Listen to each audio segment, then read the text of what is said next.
Welcome to Downshift. My name is Matt and I have spent the day with Nissan's new 4th generation Murano here in frigid Detroit, Michigan. There's a lot to love about this new generation Murano and I'm going to walk you through everything that you need to know. Let's get into it. We'll start by covering what's new for this year. Now this is, like I said, the 4th generation of the Murano. The Murano originally came out in 2002 and it was actually Nissan's first crossover.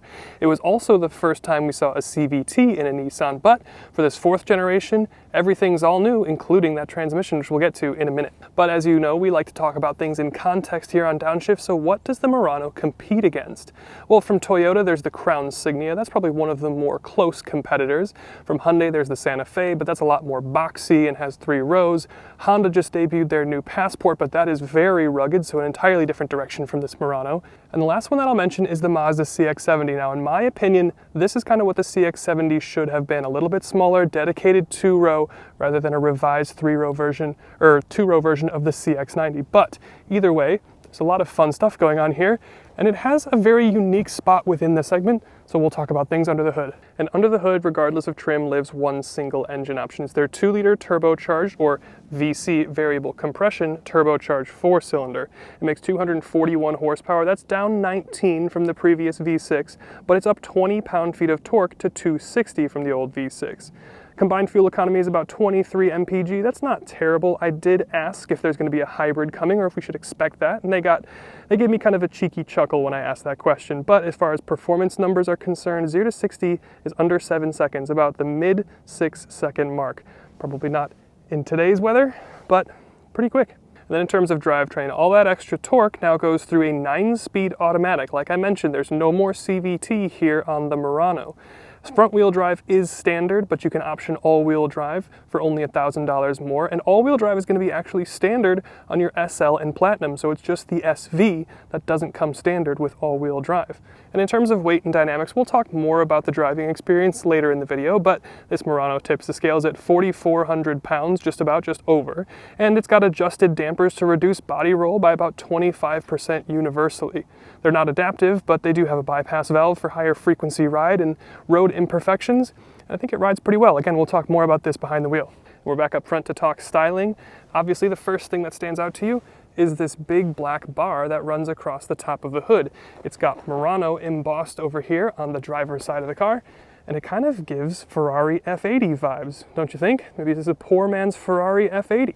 But overall, you do have split headlights. You've got 3 projectors down here, and then your running lights are kind of an extension of your grille. It's a nice clean design. It's very unique, but we will come across and talk about the wheels, because here on the Platinum, we have 21-inch wheels. You can range from a 20 on your SV all the way up to 21s here on the Platinum, and they look pretty cool. One of the things I like to see is no real accentuated black scratchy wheel arch cladding. This is not pretending to be an off-roader. It's actually a pretty luxurious, elegant thing. Energetic excellence is what they keep saying, but overall, I think it's a nice, handsome, and clean design. That's not pretending to be anything that it's not. Profile shape, pretty typical SUV, but I do like the kind of crescent moon. We've seen this from the Aria, that chrome banding up at the top of the window. And you can see here on your Platinum trim, we've got their new blue paint. I forget what it's called at the moment, but it's very pretty. And you do have a black 2-tone roof, which looks quite good. And another thing that looks quite good, and I know Paolo will like this, really aggressively flared rear hips. I think that's pretty cool. Around the back, they've cleaned up the design quite a bit. Full width LED light blade across the back. Murano spelled out huge, and they've moved the license plate to the lower bumper. So it's a nice clean design. Leave down in the comments what you think. And we'll check out some more practical things, starting with the trunk. Now on the Platinum, you can get kick gesture as you see, but standard power lift gate, which is great to see, and we do have power close and lock, another thing I really like to see here. But the space itself is actually quite good. 33 cubic feet of space, just about. This is more than you're going to get in your Crown Signia with the seats up. You can drop the rear seats with these little toggles back here, so I like that you can do it from the trunk. You don't have to go to those in the back, especially because this is a nice long trunk, so it's hard to reach those. But with those rear seats down, you're looking at 63.5 cubic feet of space. That's slightly less than the Toyota Crown Signia, but by no means impractical. And one of the best things, especially for people in the Midwest, I know we like to have, I'd like to have a little bit better grip on this thing, but we have a spare tire. Great to see. And you can tow with your Murano up to 1,500 pounds. That might be a little low. I might be expecting about 3,500 pounds for something in this class, but at least you can tow 1,500 pounds, so it's something. Then we'll check out the rear seats. The door itself opens almost 50 degrees, so ingress, egress, if you got a loaded kid in the back, pretty easy to do. I like the fact that you have retractable manual window shades, really nice. Everything on this door card is leather wrapped, and it feels pretty good. The only thing that I'm gonna ding it on is the Murano glass that you get in front, which I'll show you in a minute, does not continue in the back, but what does continue in the back is some ambient lighting that you get in your door card. Again, the space is pretty good for 6-footers. I'll step in. I'm 6'1", plenty of knee room in front of me here. And even with my big cushy winter hat for the snow here, I still have about an inch or so of headroom, which is quite nice. Another thing that's really nice is you get dual vents back here. I might like to see a climate zone, but I think it's pretty good considering the fact that you have 3-level heated seats and some USB-C chargers. No mat pocket here, but you get one here. Weird thing though, is the cup holder. There's no like tab, so you gotta really like shove your hand in here. You gotta work on your grip strength. It's almost like American Ninja Warrior if you want to access these cups, but presumably it's gonna be kids back here. They got tiny little pinchers anyway, so maybe that will be easier. But let's take a look at this interior. I mean, this is really, really nice leather.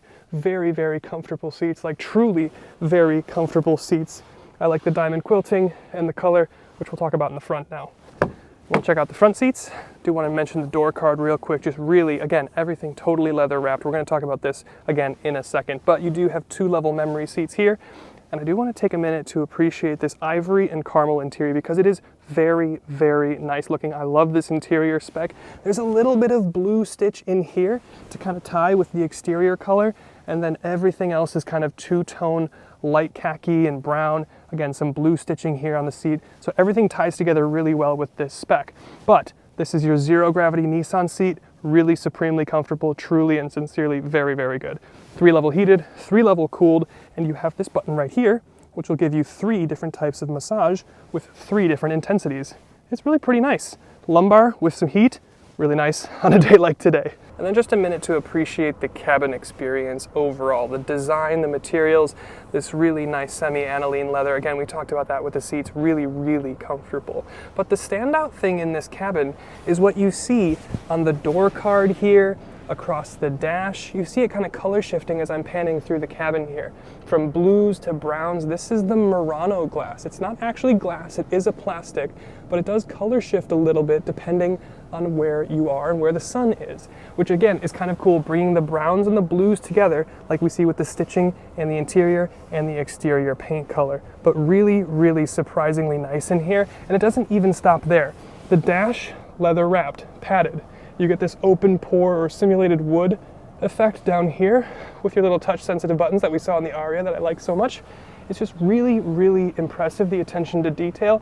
You do have a flat bottom steering wheel, 2-spoke, does feel very luxurious. This is not for racing, this is just for comfort to get in and out. And the seats and steering wheel also do the concierge thing, so they get out of your way when you want to get in and out of the car. But overall, I am pretty impressed with this interior, including the 64 color ambient light that goes across the dash and into your center console a bit.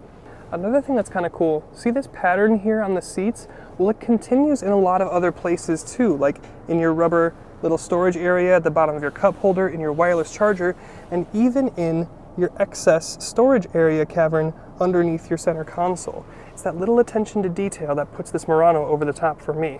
And then we should talk about technology because there's a lot and it's pretty good. You do have a full color head-up display, really quite nice, especially helpful when you're using your ProPilot 1.1 system.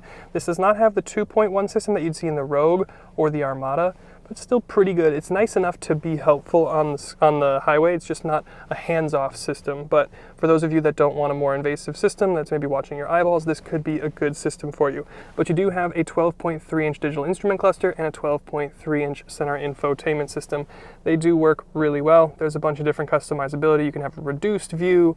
Of course, you've got trip information, vehicle status, location, media, driver assist, settings, all sorts of stuff that you can see here in your screen with a bunch of different views that you can control on the steering wheel here. They're not swipey like you'd see in a Mercedes, so they actually have some physical tactility. This is going to get a little bit smudged up with this gloss black, but you know, some things are just kind of undeniable at this point. But then we move over here to your center screen. This is kind of the main event here. This is running everything. It's got Google built in. The graphics are pretty good. You can see you've got Google Maps here, which is really quite nice. Wireless Apple CarPlay, wireless Android Auto. We do have push button gear selector. Some people have feelings about this, but it does clean up the interior here and make space for things like this extra storage area here, a bigger and more easily accessible wireless charger, and then your cup holders and things like that. But your 360 cameras are really, really cool. They're really quite nice. I'm impressed with these. So we do have some side tolerances if you were to go off-roading or if you just have a tight garage that you need to pull into. Rear, the cameras stay on to 12 miles an hour. I'm going to throw it in park because this is the easiest way that I can access it. You have a camera button here so you can summon the camera individually, but you also do have your see-through hood. So as I start to drive forward, the car's going to remember what I drove over, and so it'll let me see through. This is really handy for things like car washes if you need to see those tracks to get your wheels on or wheels in between. That's really, really nice to see. You also have your kind of 360 augmented reality view. This is not the color of our car, but it does look pretty cool. It works pretty well. It's nice to see. But overall, you can customize this screen more or less how you want. You can add widgets and things to it. You can control things like your massage seats. I'd like to have that on, please. Lumbar is good for me. Intensity, speed, it's all good. These buttons here to control your heated and cooled seat, a little bit small, but overall, everything works pretty well. And a couple little odds and ends. You see that there's no rear wiper here, except there is. They've cleverly tucked it up under here so it stays nice and free of debris and it won't freeze itself to the windshield, which is really quite nice. Another thing that I like is the trunk release button. If you don't go for the Platinum with the kick gesture, your trunk release button is here above this fold here. So I'm not reaching underneath anything, getting my fingertips all grimy and salty and muddy and gross. It's just easy to push that button right there. And of course, power tailgate on all the trims. You also do have like a comfort access style feature. So when you approach the vehicle with the key in your pocket, it'll automatically unlock itself. If you walk away with the key in your pocket, it will automatically lock itself. And you go to your interior light setting. Again, we talked about the ambient light. You've got 64 different colors. You can select different ones for front and rear, or you can turn it off completely. But you also have preset themes that go with whatever Nissan thinks would look good. But again, you got 64 different colors. It does look quite nice. You also have, I think I mentioned before, the push button gear selector like you'd see in a Maserati. A lot of brands are going to this because it does clean up this center area here.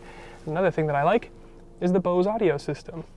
But with that, let's talk about price. And the last thing we'll talk about before we go for a drive is price. Now, the Murano starts in the SV trim at $40,470. It's $1,000 more for all-wheel drive on that trim, but again, the SL and the Platinum are going to come standard with all-wheel drive. This is a Platinum, and it's about $50,000. There's not really any additional options, so what you see is what you get, which is quite nice.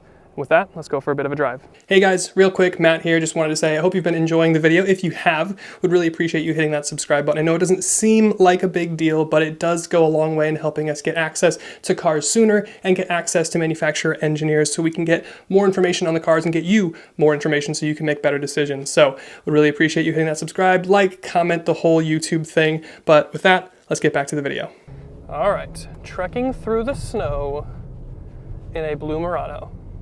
With a very, very tasteful interior, I will say. I'm overall pretty impressed with this car so far, so I just have it for like the day, kind of like a couple hours at a time. So hopefully we get one at home to do like some proper, more long-term testing in. I'm also not super familiar with these roads, but we're gonna talk about what I've experienced so far behind the wheel. I will just start on like an overall experience. I do think the exterior styling, the design is pretty unique. I think it'll be a little polarizing. Some people will love it, some people will hate it. I like weird things. I like things that are different, things that aren't what you see every single day. So I gravitate towards this. Interesting. Definitely got a little kick between shifts from the 9-speed. From the interior perspective, really impressed overall. The only thing that I kind of ding is the Murano glass doesn't continue in the rear. But it's overall fine. The leather work is really nice. The attention to detail is really impressive. Like overall, like I keep coming back to the Mazda CX70 because that again is kind of bridging that gap between like the mainstream segment and then a luxury segment. This is this from just sitting still, from just sitting in the cabin, this does kind of bridge that gap a little bit. There's a little bit more piano black than I might like, but everything else is like got a tone or a texture or has a stitch or is leather or like, it's really pretty impressive, I will say. But then the driving experience, that's why you're here, that's what you want to hear about, right? All right, foot down. Torque steer, interesting. So the thing about these VC turbo engines is they feel really peaky, like they feel very turbocharged and almost kind of like a 90s, early 2000s way where there's a bit of lag, but then the turbo comes in and it's like, whoa! So there's some theater to it. There's some like, you have to know how to drive around certain things. And there's just kind of an element of fun to it. But when the turbo comes in, there's torque. There's that extra 20 pound-feet of torque. So it does feel pretty quick. And I will say, the driving experience overall, this has all-wheel drive, I feel pretty confident. You know, driving through that parking lot in that park, I had no problem knowing that if I turn the steering wheel, then the car is gonna grip. It feels pretty planted. This car is about 3 inches wider, so it's a bit wider track. It feels really stable. It feels really confident, especially in this inclement weather here. It feels pretty quick and pretty peaky and pretty turbocharged. The steering doesn't have a lot of feel, but it doesn't feel bad. It feels precise and accurate, and it's easy to just rest my hands here, and the car just kind of goes where I look, and it's easy. My hands follow, the car follows. The damping profile is a bit different. We talked about this a little bit earlier on.